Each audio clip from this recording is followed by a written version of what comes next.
네, 오늘 다니엘서 6장입니다. 우리가 어제부터 4일간 다니엘서를 읽습니다. 12장의 짧은 내용이지만 이후에 신약시대가 오기까지 의미 있는 메시지가 담긴 중요한 성경입니다. 다니엘서는 오늘 읽을 우리 6장까지가 다니엘과 관련한 이야기가 중심을 이루고 있고요. 그러니까 내러티브가 나오는 거죠. 이야기가 중심을 이루고 있고, 이제 내일부터 읽으실 7장부터 마지막까지 12장까지는 다니엘의 환상과 해석 등이 나옵니다.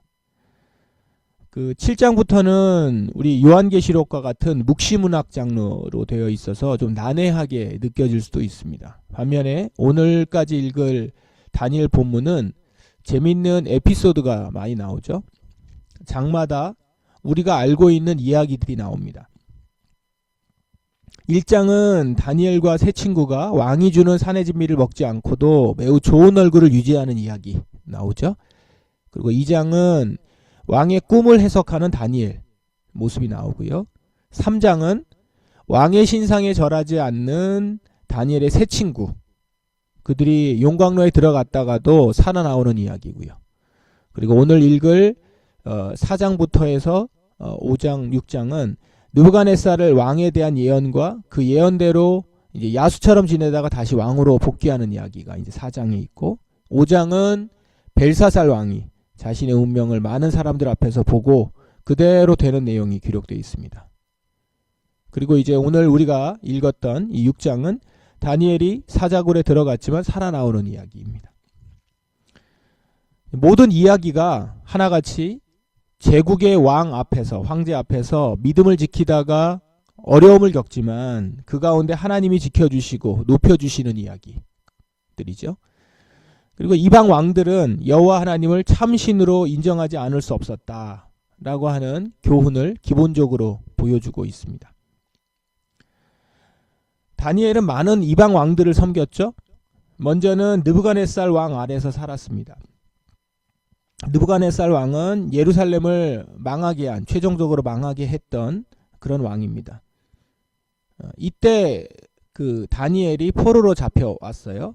포로로 잡혀온 마지막 최종 그 멸망 때 3차 침공이었죠. 그때 완전히 예루살렘과 성전이 무너졌는데 그때 포로로 잡혀온 소년 중 하나가 이제 다니엘입니다. 4장까지가 그 바벨론의 느부갓네살 왕 통치 아래에 있는 이야기고, 그 다음에 5장은 바벨론의 마지막 왕인 벨사살 왕 아래에 있었던 내용입니다. 그리고 바벨론은 메데바사 연합국에 의해 망하게 되는데, 다니엘은 자연스럽게 메데바사 연합국 통치 아래로 들어가게 되는 거죠. 그러니까 해방되는 게 아니라 그 통치자가 바뀐 겁니다. 그 통치하는 나라가 바뀐 것 뿐입니다. 그 얘기고, 오늘 6장 얘기가 그 메데바사 제국 아래에 있는 내용입니다. 자, 이제 오늘 읽은 우리 본문을 한번 봅시다. 본문은 6장은 다니엘 하면 가장 먼저 떠오를 에피소드죠. 그리고 다니엘서에 나오는 이야기로는 마지막 이야기입니다. 바벨론이 다스리고 있었던 지역을 이제 메데바사가 다스리기 시작하면서 나라를 새롭게 재편합니다. 총독 120명을 세워서 다스리게 했다라고 하는 것은 이제 나라를 129역으로 나누고 책임자를 세웠다는 거죠. 바벨론 왕 때하고는 좀 다른 그런 조직 개편을 한 겁니다. 그리고 그 120명의 책임자들을 3명의 총리가 이렇게 영역별로 만들어서 다스리도록 했는데, 그 셋 중 하나가 다니엘인 겁니다. 그러니까 얼마나 높습니까? 그러니까 총리죠. 엄청나게 높은 총리고, 그 3명의 총리 중에서도 다니엘은 이제 수석 총리였던 것이죠. 3절에 보면 그렇게 나오죠. 이렇게 수석 총리가 된 것은 다니엘이 워낙 뛰어났기 때문이다 라고 합니다. 그런데 그의 뛰어남이 화근이 되죠. 많은 사람들이 그를 경계하고 시기했습니다. 일단 본국 사람도 아니잖아요. 포로인데 지금 여기까지 올라간 겁니다. 그래서 사람들이 어떻게든 그의 약점을 잡아서 정치적으로 그리고 실제로 죽이려고 하죠. 오늘날 정치인들 세계와도 비슷한 것 같습니다. 권력자의 세계가 비슷한 것 같아요. 그런데 이제 이 다니엘을 죽이려고 하는, 그리고 다니엘을 끌어내리려고 하는 사람들 입장에서 볼 때 문제가 있습니다. 문제가 뭐냐? 다니엘이 잘못이나 흠을 찾기 어려운 인물이었다는 겁니다. 그러니까 어떻게 할 수가 없는 거예요. 그래서 음모를 꾸밉니다. 순전히 다니엘을 제거하려는 의도로 법을 만들어요. 그 내용이 7절이죠. 30일 동안 왕 이외의 다른 신이나 다른 사람에게 기도하는 자는 사자굴에 넣게 될 것이다. 사자굴에 들어가게 될 것이다. 이거 죽는다는 얘기죠. 그리고 그 뒤 이야기가 우리가 지금 읽은 바대로 내용입니다. 다니엘은 그럼에도 불구하고 끝까지 기도하고 결국 사자굴에 들어갔지만 하나님의 보호 아래 다시 살게 됐다. 그리고 하나님만이 참 하나님이심을 드러내게 됐다. 이제 그 이야기죠. 오늘 우리 다니엘 이야기에서 우리가 주목해 보려고 하는 것은 다니엘과 이 다른 사람들 사이의 갈등은 단순히 정치적인 싸움이 아니다라는 겁니다. 우리 겉으로 드러난 이야기만 보면 안 됩니다. 바로 그 배후에는 영적인 싸움이 있다라는 것입니다. 다니엘서 본문은 단지 다니엘의 모험과 원수들의 음모를 흥미롭게 보여주기 위해 쓰인 것이 아닙니다. 이 본문들은 극명하게 드러난 영적인 세계를 보여주고 있는데 바로 하나님 나라와 세상 나라, 그리스도와 사단의 영적 세계가 있고 지금 그 사이에서 영적 전쟁이 있다라는 것입니다. 그 내용을 조금 더 분명하게 보여주는 것은 뒤에 이제 환상 내용에 가면 그 내용이 나옵니다. 그리고 그 부분 중에서 이 이야기 중에서 이 내용 중에서 이제 이 부분이 핵심인데 사단의 가장 큰 목적은 성도들로 하여금 기도를 하지 않게 하는 데 있다라는 것입니다. 이것을 달리 말하면 성도들이 영적인 싸움에서 이기기 위해서는 기도를 놓치면 안 된다라는 겁니다. 1장으로 한번 잠깐 다시 돌아가 보시면 1장에서 다니엘이 왕의 진미를 거부할 때 그들은 10일 동안 채소를 먹었습니다. 본문에는 그렇게만 나왔지만 그들이 단지 채소만 먹고 식이요법을 잘했기 때문에 얼굴빛이 좋아진 걸까요?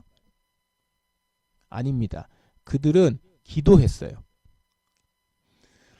당장 2장에 가면 그것을 분명히 알 수 있죠. 느부갓네살 왕이 꿈을 꾸고 나서 그 꿈을 맞추라라고 얘기하거든요. 그래서 그 꿈을 말하고 그걸 이제 해몽을 해야 되는 상황에서 다니엘이 그걸 하겠다라고 얘기를 합니다. 그리고 나서 그들이 친구들과 함께 한 것이 무엇입니까? 기도를 합니다. 먼저 다 같이 간절히 기도해요.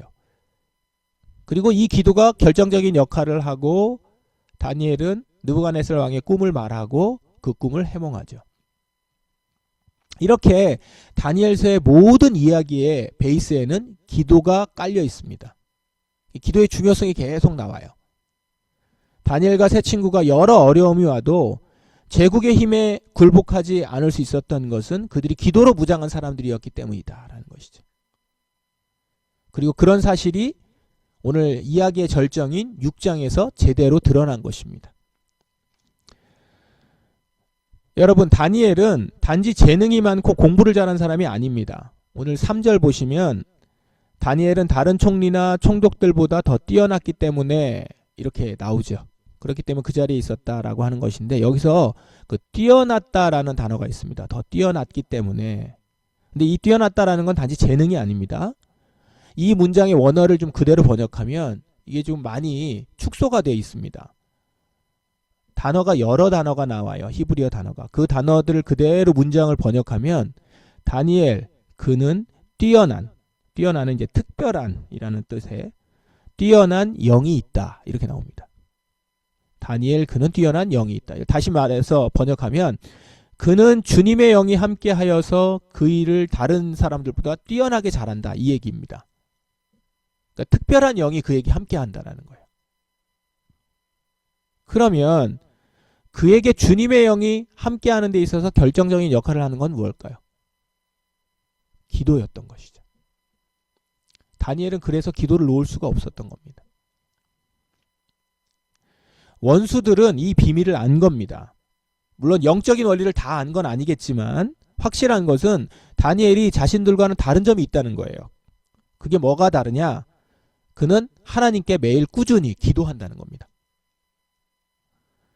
사단은 이 영적인 원리를 잘 알겠죠. 배후에 있는 사단은. 그래서 원수들로 하여금, 사람들로 하여금 다니엘이 기도하지 못하도록 조장하고 있는 것입니다. 그 여러 가지 정치적인 이유와 다른 것들을 대서. 지금 다니엘은 위기에 빠졌습니다. 사자굴 위협 앞에 빠진 겁니다. 이것은 말 그대로 악한 사단은 우는 사자와 같이 기도하는 다니엘을 노리고 있는 것이죠. 자, 그런데 다니엘이 어땠습니까? 10절 보시면 다니엘이 이 모든 사실을 알고도 이렇게 나오죠. 이 사실을 알고도 그는 그 다음에 보십시오. 늘 하던 것처럼 하루에 3번씩 무릎을 꿇고 하나님께 기도하며 감사를 드렸습니다. 그는 기도하지 못하게 하는 사단의 압박에 굴하지 않습니다. 기도하지 못하게 하는 여러 이유들, 핑계들 앞에서 그는 여전히 그 모든 걸 알고도 늘 하던 것처럼 기도합니다. 기도를 할까 말까 갈등하지도 않으며 이미 결단한 대로 이제까지 하던 대로 기도합니다. 그리고 기도하는 자를 사단은 결코 무너뜨릴 수 없었습니다. 다리오 왕의 말대로 16절에 보시면 내가 늘 섬기던 너의 하나님이 내가 늘 섬기던 그러니까 다니엘이 늘 섬기던 그 하나님이 구해주신 것입니다. 네가 늘 섬기던 너의 하나님. 다리오는 그걸 어떻게 알았죠? 사실 다리오 왕만 섬겨야 되는 거잖아요. 그 신하라면. 그런데 저 사람은 늘 섬기는 하나님이 있다는 거예요. 그걸 어떻게 알았죠? 기도하는 걸로 한 거죠. 그 사람이 기도하는 모습을 보면서. 내가 늘 섬기던 하나님이 너를 구해 주실 것이다. 그대로 다니엘은 하나님이 구해 주십니다. 다니엘의 승리는 하나님이 함께 하심으로 이루어진 것입니다. 그런데 이 진리를 다니엘은 알기에 다니엘은 기도를 쉬지 않았습니다. 하나님의 함께 하심만이 승리할 수 있음을 아는 자들은 결코 기도를 쉬지 않습니다. 우리는 기도함으로 하나님과 함께 하는 것입니다. 그러므로 여러분 기도해야 합니다. 원수의 공격이 심하기 때문에 기도해야 합니다. 기도는 시간이 남아서 하는 것이 아닙니다. 너무 바빠서 기도해야 합니다. 왜냐하면 기도하는 사람만이 이 세상에서 사단에게 지지 않고 살 수 있기 때문입니다. 하나님의 영이 우리에게 역사하실 수 있기 때문입니다. 우리는 하나님 나라의 사람이므로 기도할 수 있는 것입니다. 부활하여 영원히 주의 나라에서 살아갈 것을 믿기에 오늘 이 땅에서 기도하며 살아가는 것입니다. 그러므로 여러분 우리 다니엘과 같이 늘 기도합시다. 여러분의 집을 성소로 삼으십시오. 우리 교회같이 예배당이 없어서 여건이 안 돼서 교회가 멀어서 이런 핑계 대지 맙시다. 다니엘은 성전이 파괴된 상황에서 자신의 집을 성소 삼았습니다. 지금 여러분의 자리가 성소입니다. 그곳을 기도의 집으로 만들어 날마다 늘 기도하십시오. 평생 기도하기를 쉬지 않았던 다니엘처럼 평생에 기도하는 여러분이 되길 바랍니다. 그래서 평생 뛰어난 하나님의 영이 함께하는 여러분 되시기를 주님의 이름으로 축원합니다. 이 시간 우리 기도합시다. 영적인 세계에서 우리 사단의 세계에 빠지지 않고 하나님의 세계에 살아갈 수 있는 우리가 되기를. 우는 사자와 같이 내게 향하여 덤비는 사단 앞에서 하나님께 무릎 꿇고 기도하며 하나님의 돌보심 아래 사는 내가 되길 원합니다. 이렇게 우리 기도합시다. 이 시간 우리 다니엘처럼 기도하는 여전히 늘 그 자리에서 기도하듯이 오늘 주님 앞에 간절히 기도하며 나아가는 이 시간 되길 바랍니다. 다 같이 기도하겠습니다.